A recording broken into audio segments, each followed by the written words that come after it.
It is with great pleasure that I now introduce Nancy Middleton, who will introduce our speaker. Nancy.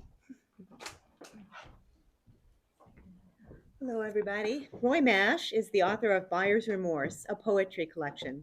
His work has also appeared in journals such as AGNI Online, Atlanta Review, Barrow Street, Nimrod, Poetry East and River Styx.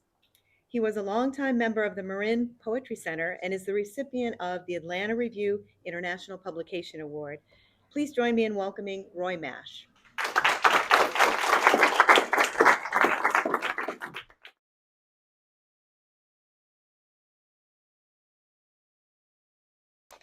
Well, great. Thanks. Hi, everybody. And let me get to page 1 here, which is, where did page 1? There we go. So I want to begin by thanking Nancy Middleton for inviting me to come and talk to you. And I want to mention, first of all, that all proceeds for anybody who wants to buy a book will be donated to Doctors Without Borders. 100%, they're like $10 each. And all the broadsides you have out there are just lecture favors.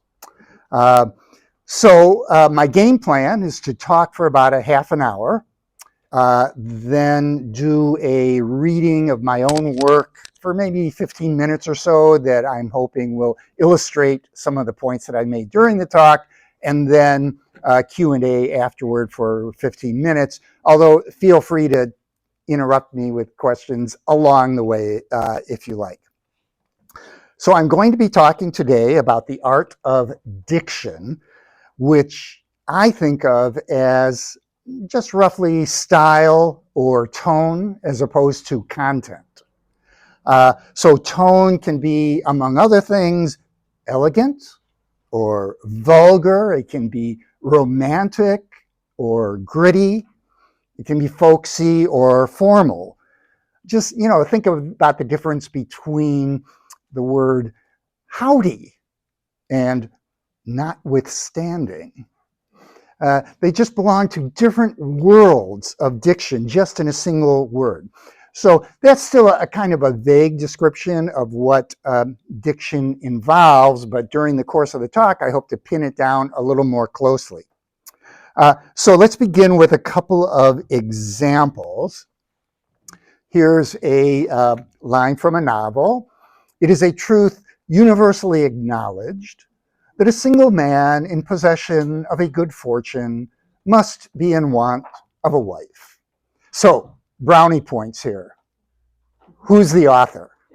Jane Austen. Okay, extra brownie points. What's the work that it comes from? Yeah, first sentence, right? So perfect. Pride and Prejudice, Jane Austen. A+ is there. But if we say the same thing in a slightly different way, we just say, oh, it's well known that every rich bachelor is looking for a wife. The content more or less the same, but totally denuded of style. You have that wonderful inversion of, it's not a universally acknowledged truth. It's a truth universally acknowledged, which really lends an air of urbanity to the section. It's almost like the author's winking at us. And all of that is lost in my translation, as it were. So that's first example. Second example here is, let us go then, you and I, when the evening is spread out against the sky in azured mists that weep and sigh. Okay, brownie points. Who's the author? And and one more thing about this quote is that it's not right. Exactly. I've kind of mangled it a little bit. The first 2 lines are the same. What he actually wrote are, let us go then, you and I, when the evening is spread out against the sky, like a patient, etherized upon a table. So here, it's like the first 2 lines, they're these, it's romance. It's like you're reading Wordsworth or something. And so in the first Baudelarized, that I just kind of added the third line myself. It's what you might expect to have continued in the same vein. But his trick here is to change the diction. So he goes from Wordsworth to like Dashiell Hammett, right? To spread out against the sky like a patient, etherized upon the table. So diction can be used to stop somebody in their tracks if you just kind of stop and jump to a different diction altogether. Okay, so what goes into making up diction? This isn't necessarily an exhaustive list, but they're the elements that have occurred to me. Number one is word choice, phrasing and word order. We saw in the Jane Austen, A Truth Universally Acknowledged. And also something as simple as sentence length, just short sentences versus longer sentences. So to begin with the words themselves, words are like the atoms of meaning. Below words, you can maybe get syllables and phonemes. They have associations, but not really meaning per se. So how does one go about selecting words? In normal speech, I'm talking right now, ideas occur in the head, and the words kind of fall out of your mouth automatically, almost without any intervening conscious process anyway. The words just appear there. It's as though they were selecting themselves. In writing, it's often very different. After the idea occurs, there's often a kind of pencil chewing moment when you ask yourself, okay, well, what's the best way to express this idea? I'm not going to let it necessarily jump out of my mouth right away. Which of several alternative expressions might work best? So this pencil chewing moment can be magical, but also exasperating. And it can stretch into hours or days or weeks or even longer. It's been said that Flaubert spent his life agonizing over finding the right word, les mots justes, right? It's almost like this Platonic ideal that there's a single right word for every word that occurs in a work. And this is a lovely quote by Mark Twain: the difference between the right word and the almost right word is the difference between lightning and a lightning bug. Just lovely. So finding that right word can be like trying on a pair of shoes. Sometimes they fit, sometimes it pinches a little, sometimes you just know right away that's the one that fits. You hear the click. Or it can be like interviewing job applicants. So you consider various different words are going to fit in. Is it really going to fit in with my company here in the novel or the poem? It can also be like looking for a life partner. Either speed dating or you're just trying on different people. And like looking for a life partner, sometimes we just give up and we settle. We just say, okay, I just can't think of a better one. Maybe it's not quite right, but I'm going to settle and move on. As somebody said, poems are never finished. They're just abandoned. So there's also now an issue between kind of common words and out-of-the-way words. This was a famous contretemps between Faulkner and Hemingway, where Faulkner says about Hemingway, he has never been known to use a word that might cause the reader to check with a dictionary. To which Hemingway tartly responds, poor Faulkner, does he really think big emotions come from big words? So rather than putting it quite so starkly, we can think of them as maybe ends of a spectrum in terms of using common language versus out-of-the-way language. And you might think about yourself, what are your own tastes, both in writing, but also in reading? Do you prefer works that kind of exercise you, that send you to the dictionary occasionally? Or are you happy to stick with somebody like Faulkner or like Hemingway? So there's really no right answer to this. It's just, the way we want to read text. But if we look a little more closely at the issue of words, we could see that vocabulary comes in tiers of familiarity. There are the core words that, for instance, a second language learner will come across first when they're learning either English or another language. Words like quiet, blue, run, behave, bed, house, snow. These are really, they're like central core words. Around those words are words a little more out of the way. If you think of it along the lines of a second language learner, they're the ones that they might only master after a couple of years with the language. If they're learning English, it may take them a while to come across ardent or frazzled, azure, bungle, wonderful word, bungle, affidavit.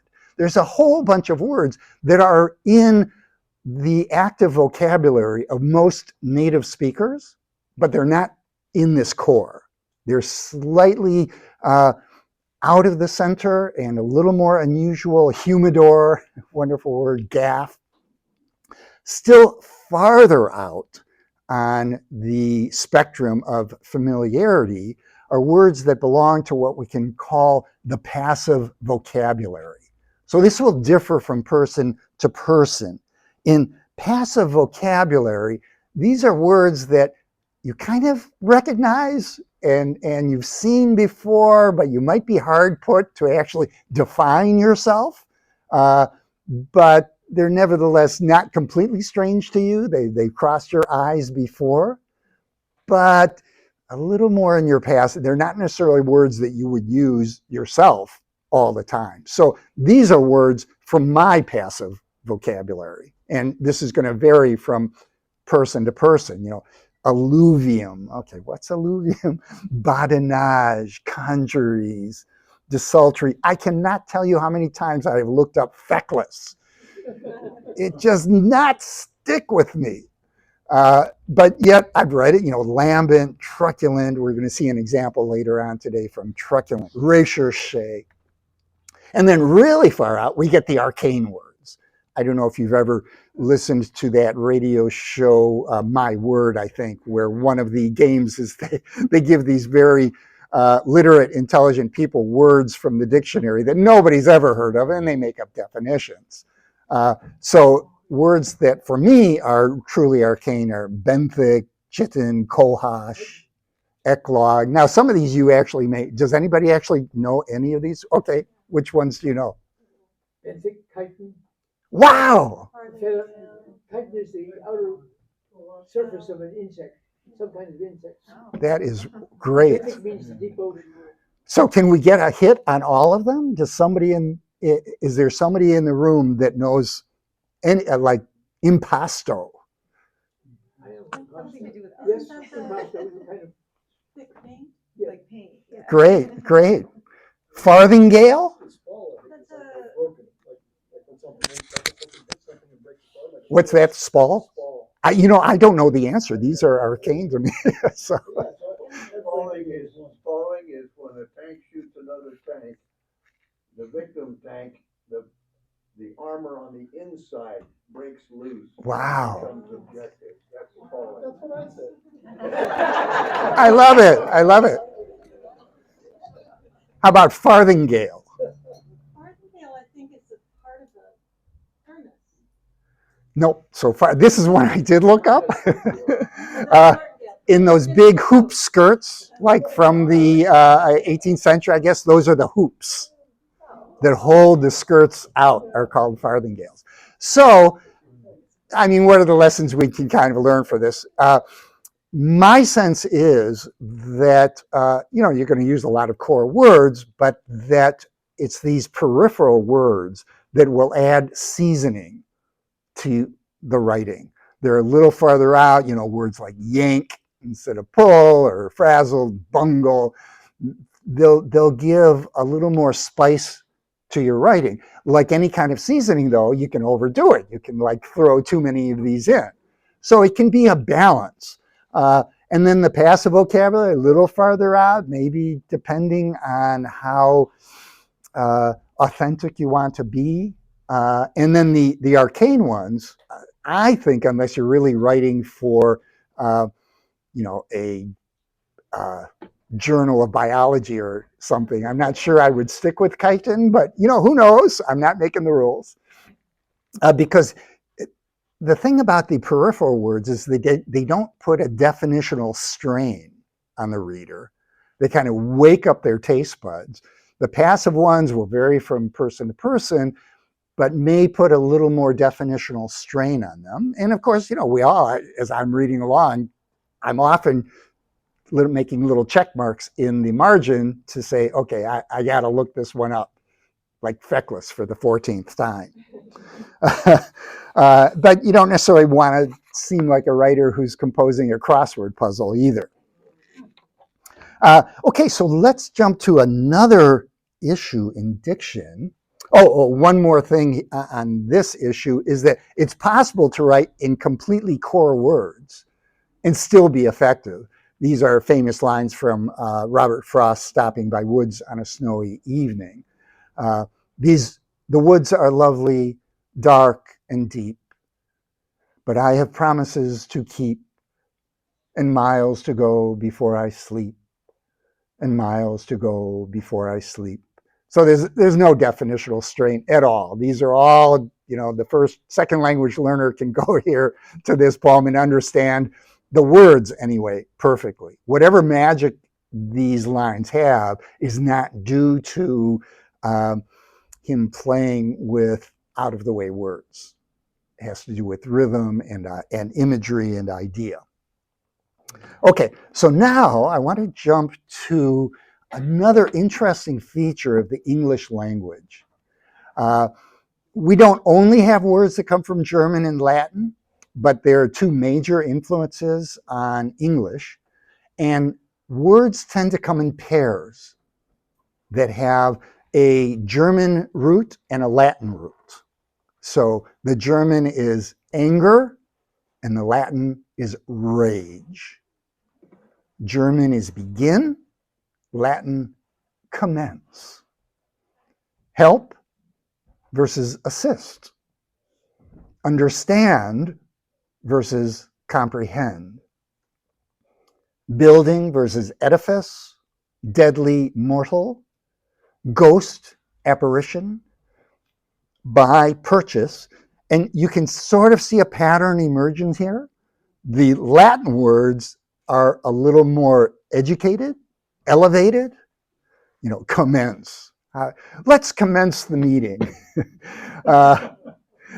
Exactly. So they have a more highly in Jane Austen, you're going to find a lot of Latinate words, and they give it much more of a highbrow tone.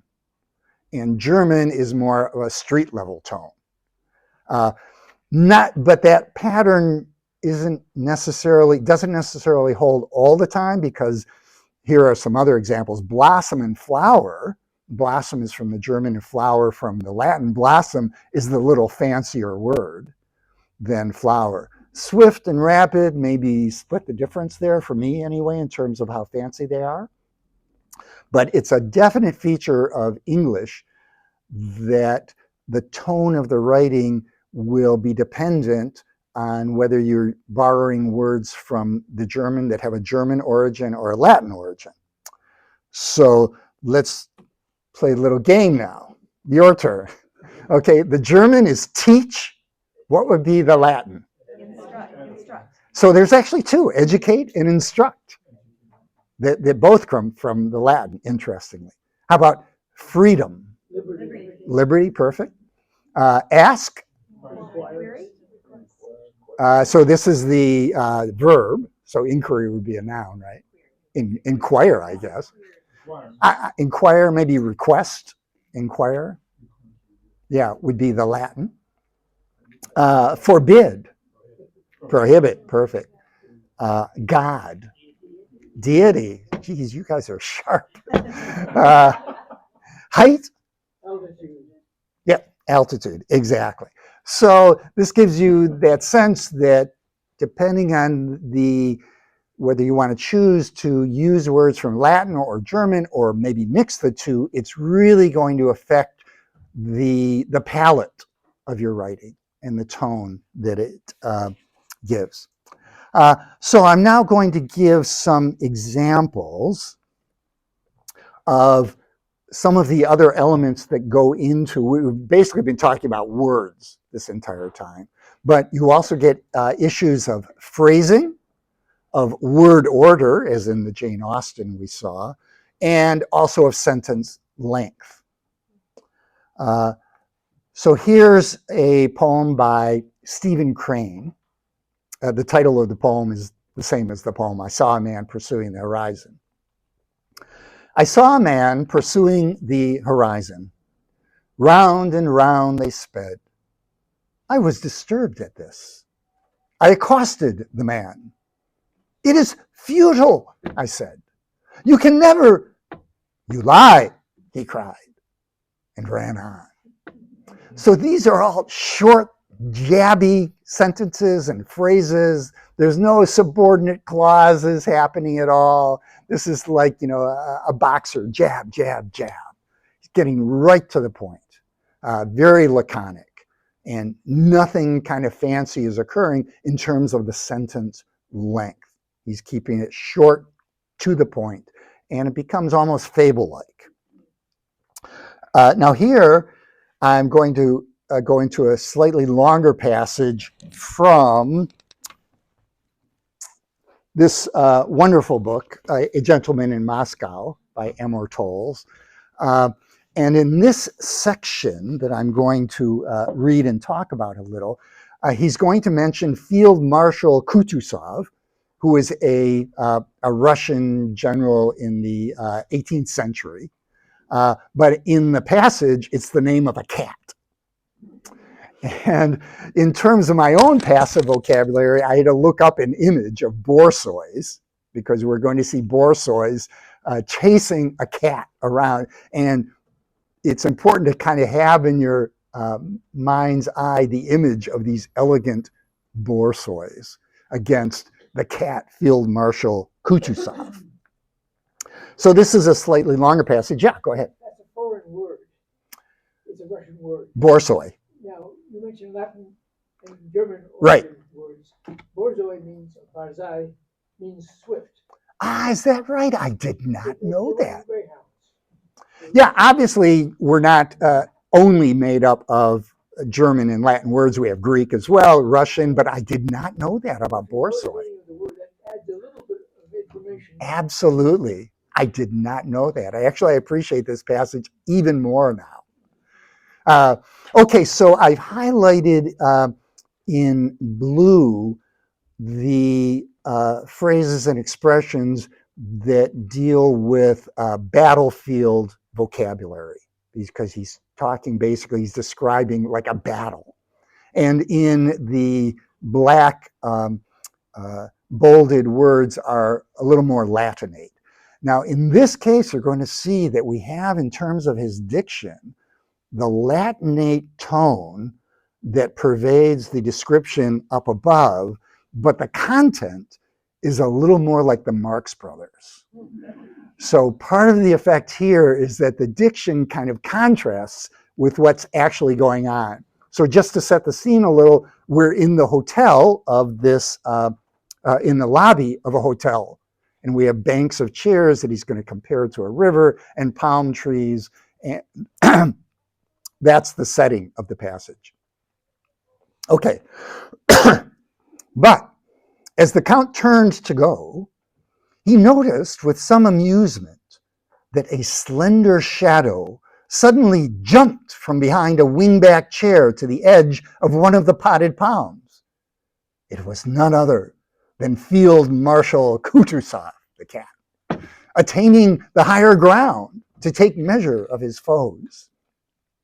With a terrific volley of barking, the dogs leapt to the extent of their chains, tugging their mistress from the front desk as the ledger pen clattered to the floor. So there's the Marx Brothers content. Kutuzov was off like a shot. Slipping under the western embankment of the lobby chairs, the one-eyed cat dashed toward the front door, as if intending to escape into the street. Without a moment's hesitation, the dogs gave chase. Opting for a pincher movement, they split the potted palms and pursued the cat on opposite sides of the chairs in hopes of cutting him off at the door. But just as the doors were closing ranks, Kutuzov, who, like his namesake, had the advantage of familiar terrain, suddenly reversed course. Cutting in front of a coffee table, he dashed under the eastern embankment of lobby chairs and headed toward the staircase. It took only a few seconds for the Borsois to recognize the cat's tactic. And here Tolles kind of steps back a little from the description, and he makes a kind of Tolstoyan comment.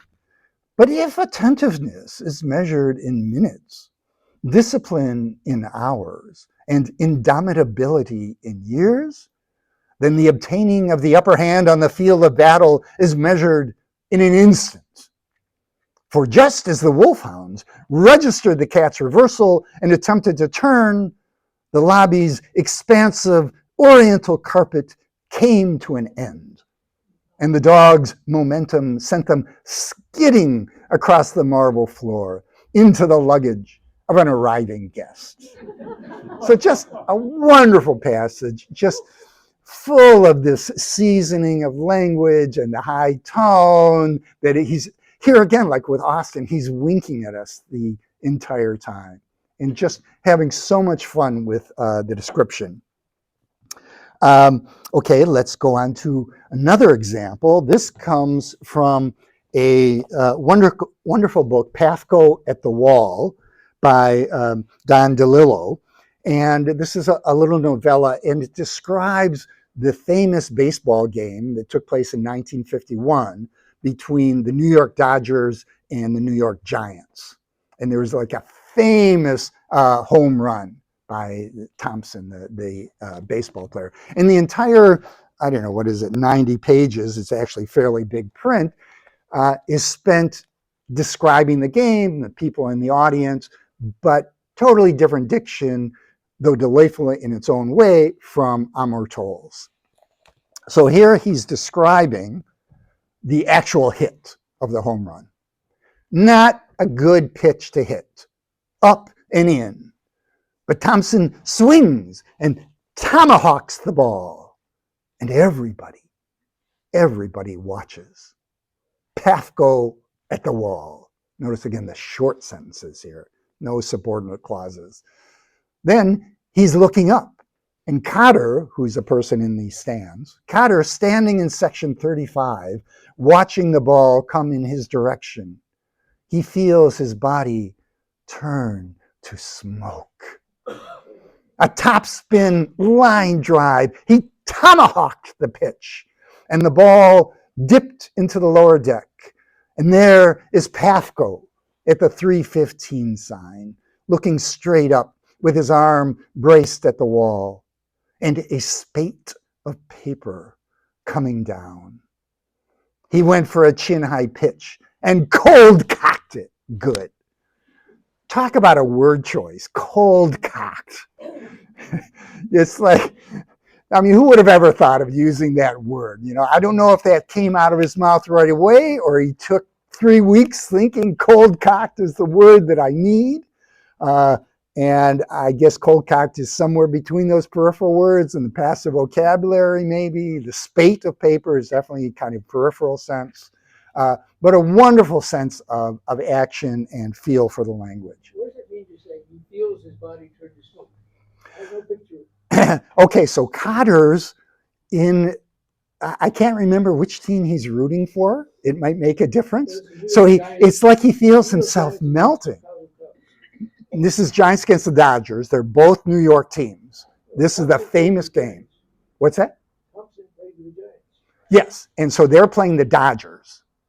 Giants are playing the Dodgers. And this was a huge game because people in New York were completely divided between the two teams. And they were like totally fanatical on one side or the other. In Ken Burns' Baseball, he gives a wonderful description of this particular game. And in the DeLillo book, like he really goes into detail over it. It's a bit of Americana, this game, and particularly this home run, which comes in the bottom of the ninth. It just totally settles the game, and they had been losing. I can't remember how many runs were batted in. Totally changed. And so anyway, it's a wonderful moment, iconic moment in sports that DeLillo just unpacks. And so the body turned to smoke, in my sense of it, is that it's like he couldn't stand up anymore. It's like saying his body became, how many different ways could we say that? It became the last. If we were writing this passage and we want to say that he was awestruck, like I say, I can't remember whether this is in disappointment or elation, because I can't remember who Cotter was rooting for. But anyway, a transcendent moment is my sense of what it means. Of course, different people have different interpretations. That's how I'm reading that sentence. Yeah. How did he end the last page? In the book? Yeah. Let's see. I'll read the last couple of paragraphs. Yeah. So the game ends, and then he follows some of the people into the street, and there's a subplot where a black kid, people have wrestled for the ball because they know this is going to be a famous baseball. And they're trying to pry it out of each other's hands, and the black kid ends up actually with the baseball, but this white guy is following him down the street. And it's like, oh, is he going to attack him or whatever? So I don't know. Here's the last couple of paragraphs. The raincoat drunk is running the bases. Oh, so this is describing the field. So people have come onto the field, and there's a guy drunk in a raincoat, and he's running around the bases. The raincoat drunk is running the bases. They see him round first, his hands paddling the air to keep him from drifting into right field. You can kind of get, he's kind of paddling the air. Wonderful description. He approaches second in a burst of coattails and limbs, and untied shoelaces and swinging belt. They see he is going to slide, and they stop and watch him leave his feet. All the fragments of the afternoon collect around his airborne form. Shouts, bat cracks, full bladders and stray yawns, the sand grain manyness of things that can't be counted. It is all falling indelibly into the past. So it ends in this note of nostalgia, maybe? Yeah. The book, it sounds like a very long narrative poem. In a way, I mean, great prose writers, sometimes it's hard to distinguish them from, I mean, you don't get line breaks for one thing, so it would be a prose poem, I guess. Prose poem, well, Yeah. the narrative in it tells a story. Exactly. And there's a whole section where he has Jackie Gleason, Toots Shore, and Frank Sinatra. I don't know if this is actually true, but there are characters in the book that are watching the game, and they have their own little subplot going on. But a wonderful little book. And I think it becomes a part of one of his longer books as well. I'm not sure about that. Okay, so let me get on to the last couple of examples. How am I doing on time here?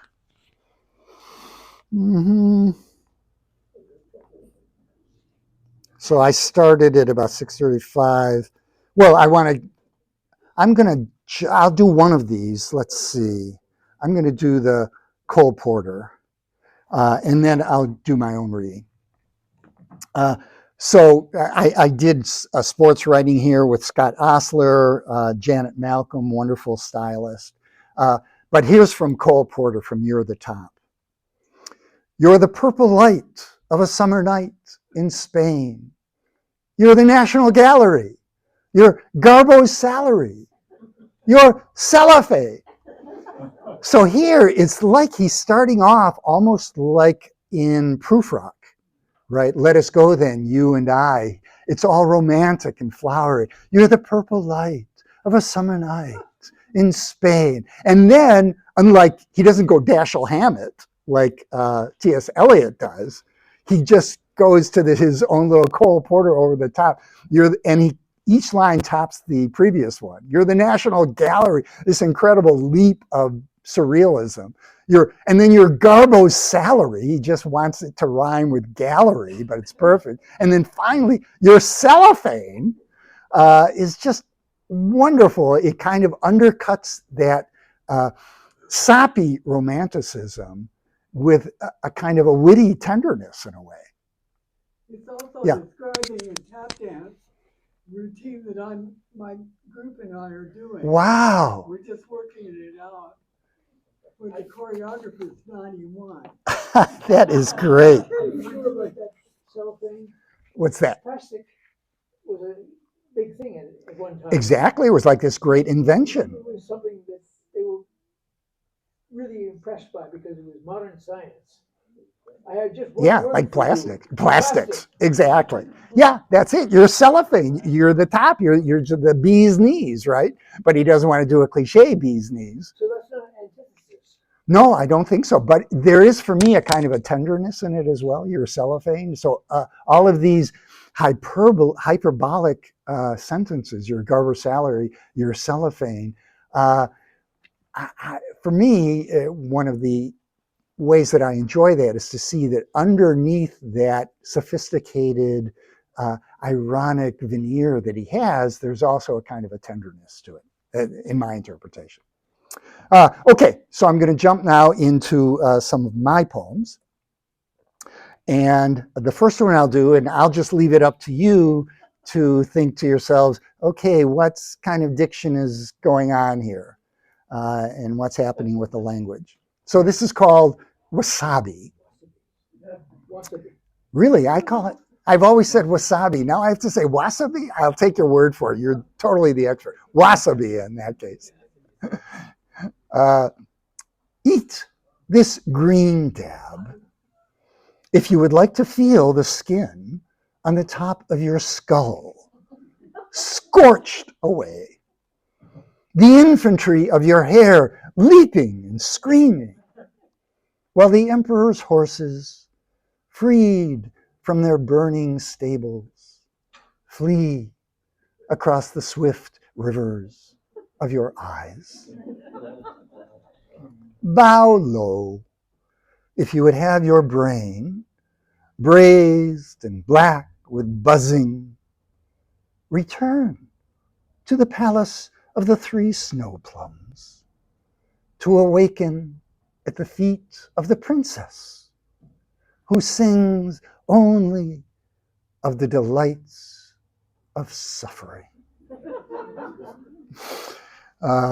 Okay, so let's jump now. Yeah, did you have a question? Okay.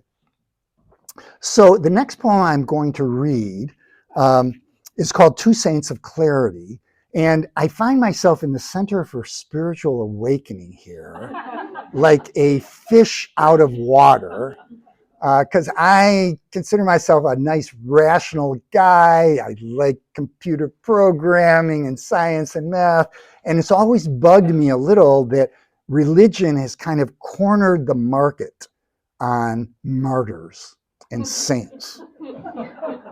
So they have Saint Sebastian here, Joan of Arc, looking just otherworldly, transcendentally up at the heavens. So I'm trying to right the balance here with two saints of clarity, whom I'm going to talk about. One is Archimedes. One is Antoine Lavoisier. Archimedes was a Greek mathematician. Antoine Lavoisier was a French chemist during the French Revolution. And these stories are almost certainly apocryphal, but it's said that Archimedes died while working on a mathematical proof, and he pleaded with the guy who was coming to execute him to just give me a couple of more moments to finish it up. And I loved that idea. In the case of Antoine Lavoisier, he's supposed to be guillotined, and he decides, again, this is almost certainly apocryphal, he decides that he's going to ask the executioner after his head's cut off to hold it up, and he's going to have somebody in who's watching, an observer, count his blinks. It's like his final scientific experiment. And so for me, they were just archetypes of saints of the rational side in any way, not Joan of Arc. And the other thing to notice in terms of the diction here is that each of the three stanzas is composed, at least the first two, are composed of a single sentence with lots of subordinate clauses. The third stanza has two sentences, but still the diction is a little more Latinate and like Edward Gibbon maybe, rise and fall, that kind of thing was what I was going for. So, two saints of clarity. During the invasion of Syracuse, or so the story goes, Archimedes was sitting in the road, engrossed with a problem he'd scratched into the dust, and pleaded with the centurion who'd swaggered up, hot to run him through, to be spared a brief minute only to scribble out the proof. Antoine Lavoisier, so it is said, the night before he was to be beheaded, took tea and attended to his hair, having arranged with the executioner to hold the still thinking thing up to the crowd, that his confederate, the celebrated mathematician Lagrange, might count his blinks and so settle a fine point of science. So what if the storytellers lied?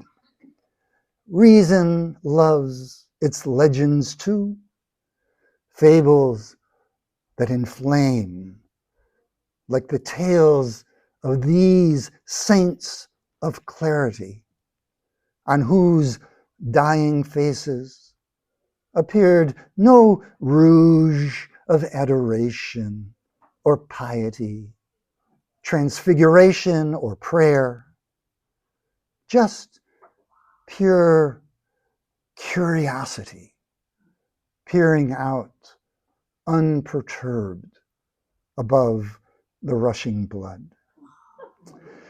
Now, I will say, when I came back to this poem, when I was preparing this talk, I found myself dissatisfied with the first line of the third stanza, because it seemed to me, and maybe still does, that so what if the storytellers lied? I thought it just kind of breaks the diction a little too much. Yeah.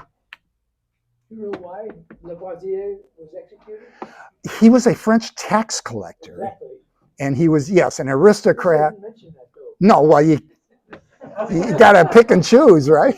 The other thing, Saint Sebastian is the patron saint of the internet. I did not know that. Pope Francis made him, gave him an extra task. What do those arrows have to do with the internet? I'm not sure, but very interesting. Yeah, maybe. Anyway, for myself, I may still try to rewrite this so for one thing, that I can do a little more tour de force and get the last stanza be a single sentence, and also try to make that first line tally a little more with the more formal diction of the rest of it. I do want to get into I still want to get the content the same, that these are apocryphal, it doesn't really matter, but I'm hoping to somehow get a line that will cohere more with the diction rather than undercut it. That's my kind of second thoughts on this poem. Why didn't you just jettison the first one? What's that? Just jettison the first one.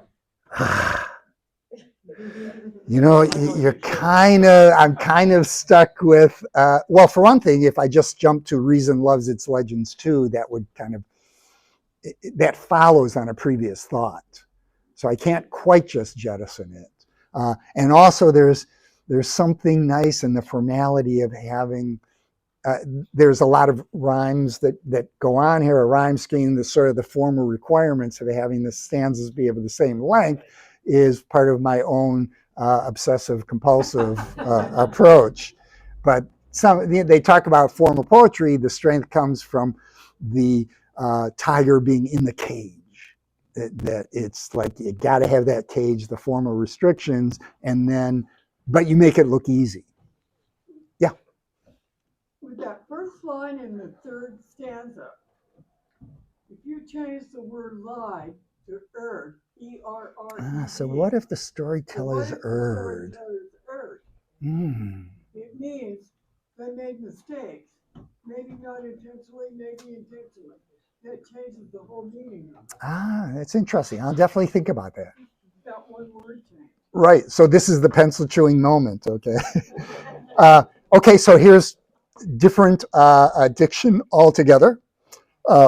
And here you might just want to consider this as a little 2-screen poem. Think about the word choices. And for me, a lot of the pleasure in writing the poem was coming upon these words that I liked that seemed to fit. Cannonball.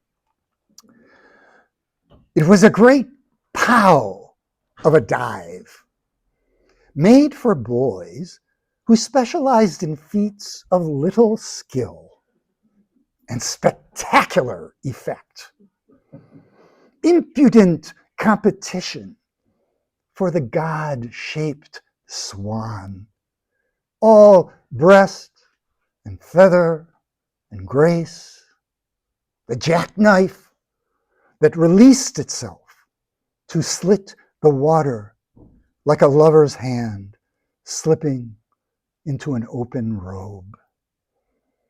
What was elegance but a thing to be expunged, undone by the effrontery of a nice fat splurge, the gaudy broadside of an eclair shrapneling the cheeks of chubby summer.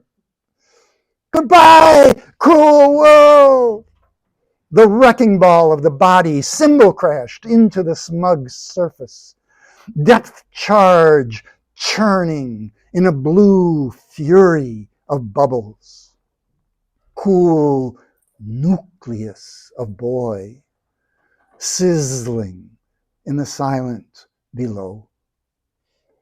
Was ever anything more splendiferous than the sheer stupid pleasure of making a mess? To geyser up like truth, star shot across a world smithereened with watery rubble and the shrieks of poolside girls dismayed by the brash, flamboyant, uncontainable kaboom of you.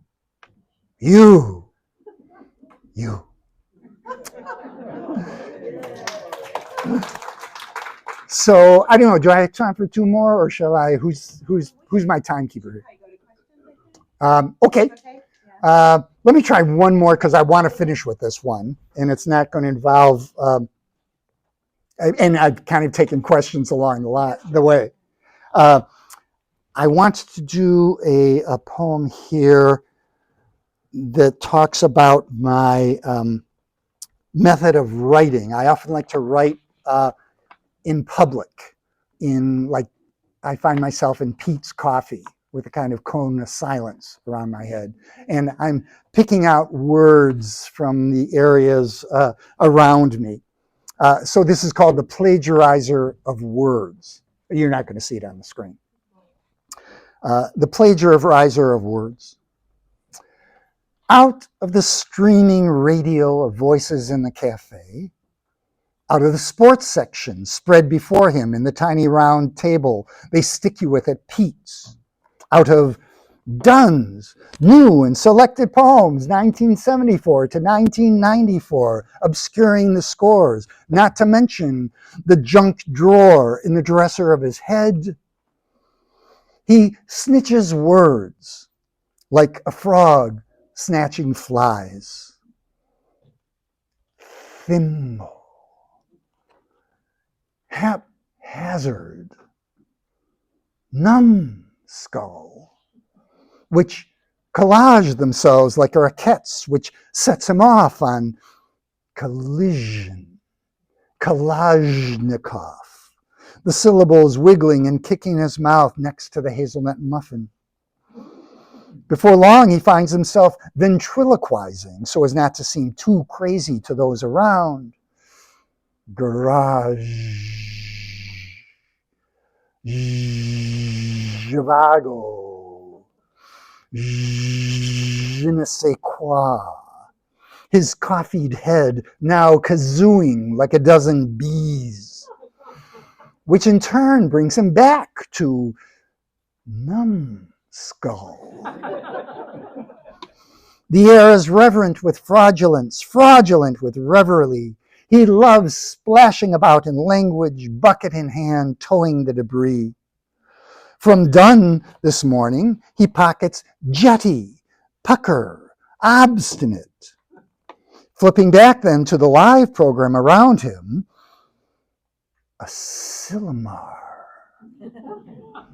Middleton, potluck. He thinks what a stew it all is and how plucky his bubby, a girl back in Romania peeling turnips, wiping her hands on a coarse brown apron. Then strolling out, smuggled under his breath, babushka. Babushka.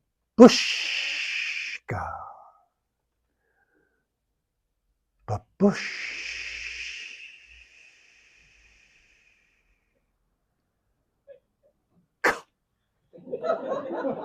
Okay, there we go. Thank you for.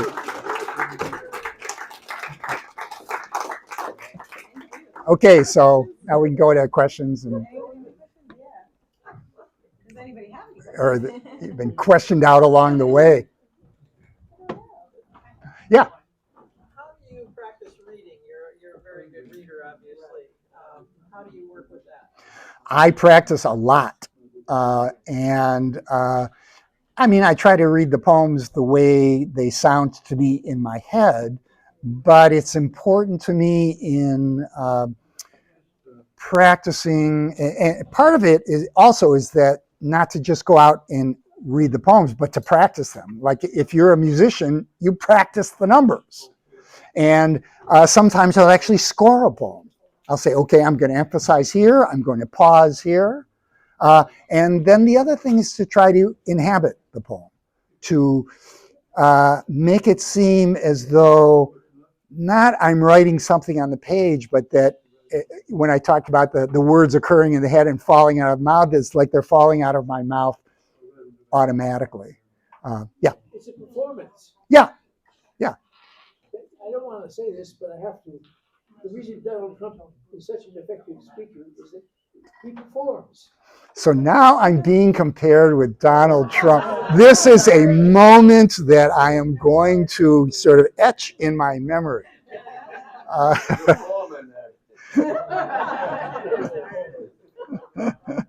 Yeah. Yeah. Yes. So you mentioned going into a restaurant and getting, I guess, inspired and triggering your mind with ideas of that, which is sprinkled through your. Yeah. Are there certain techniques that you've developed besides that to help Yes. you really develop a diction and a voice and something that's meaningful and move beyond just? Yeah, I have some other methods. I'm a word collector, for one thing. And yes, I'm a word collector. And sometimes I will start with a word that's multisyllabic, and I will try to think of as many words that use similar sounds. So Kalashnikov, shakalaka, I don't know, lush or killjoy, and so the words will start to cling to each other. They're like atoms that form bonds or molecules that form bonds with each other. So definitely a word collector. And then the ideas can often spring from the words. Sometimes the poem starts with the idea and goes down to the words. Right. Sometimes it starts with the words and goes up to the idea. I have a series of poems, they're called minimal sonnets, where it keeps a sonnet rhyme scheme, 14 lines, rhymed, but you only get one word per line. You cannot start with an idea and write a poem like that. You start with the words, and then hopefully the ideas are going to spring up. So if you get a book, you'll be able to see I have 5 or 6 minimal sonnets in the book. And those are word up poems as opposed to idea down poems. So there's, as many techniques as there are people around. Those are some of the ones that I use. And for me, the sound of the words means a lot, and the whole package, wedding them to imagery as well. Yeah. Do you have a favorite form? I know that some poets enjoy specific forms. Like for me, it's a nonnet. Oh, yeah. A villanelle. I've written one villanelle. I sort of go between free verse and formal verse. So I like sonnets. Like I say, I've only written one villanelle called The Blob. It's raison d'etre is being a slob. So a villanelle comes from a French form. Probably one of the most famous villanelles in the English language is "Do not go gentle into that good night." And it's characterized by repetition of lines. So "Do not go gentle into that good night" is repeated 5 or 6 times in the poem. And it has a certain structure to it that the lines have to repeat in a certain way, talking about putting the tiger in a cage. Villanelle is one of those that does that. Another famous villanelle is called One Art by Elizabeth Bishop, another very famous villanelle. So it's an interesting form to work with.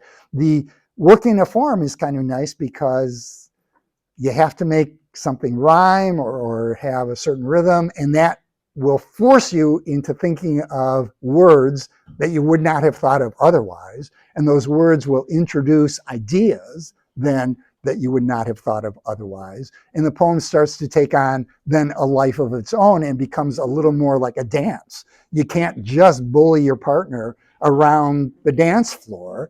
It becomes a kind of a tango between the poet, or more generally in prose too, between the author and the work. Sometimes, the work pushes you, and sometimes you push the work. So, okay, last question then. I don't know what you think of this.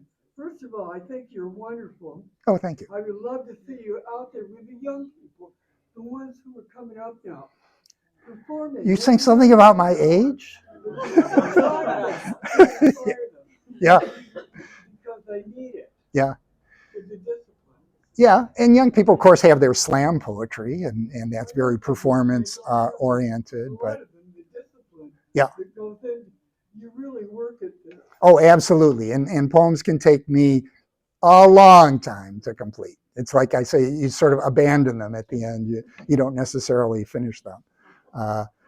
But yeah, it's fun. Thank you so much for inviting me. This was wonderful.